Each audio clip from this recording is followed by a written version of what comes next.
तर रिसेंटली मी माझ्या भावाच्या लग्नासाठी गावी गेले होते आणि त्याच्या फंक्शन्समध्ये मला ज्या पण साड्या नेसायच्या होत्या ना, त्या सगळ्या साड्या मी अशाच पद्धतीने प्रिप्लेटिंग आणि फोल्डिंग करून घेऊन गेले होते आणि खूप जास्त फुलणाऱ्या साड्यांना सुद्धा लिटरली मला फक्त आणि फक्त 2 मिनिटं लागलेली होती नेसण्यासाठी. तर तेव्हा सगळ्यांनी मला हेच विचारलं होतं की कशा पद्धतीने तू ही प्रिप्लेटिंग आणि फोल्डिंग केलेली आहे.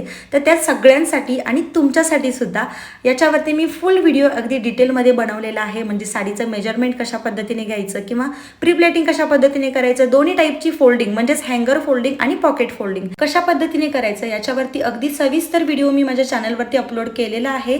जर तुम्ही अजून तो व्हिडिओ पाहिला नसेल तर प्लीज खाली जो माझा लोगो आहे त्याच्या खाली छोटासा त्रिकोण आहे त्याच्यावरती क्लिक करा, म्हणजे तुम्ही डायरेक्टली माझ्या त्या व्हिडिओवरती जाऊन पोहोचाल किंवा मग तुम्ही चॅनलवरती जाऊन सुद्धा चेकआउट करू शकता. पण नक्की बघा, अजिबात मिस नका करू, कारण खूप छान पद्धतीने मी तिथे एक्सप्लेन केलेला आहे.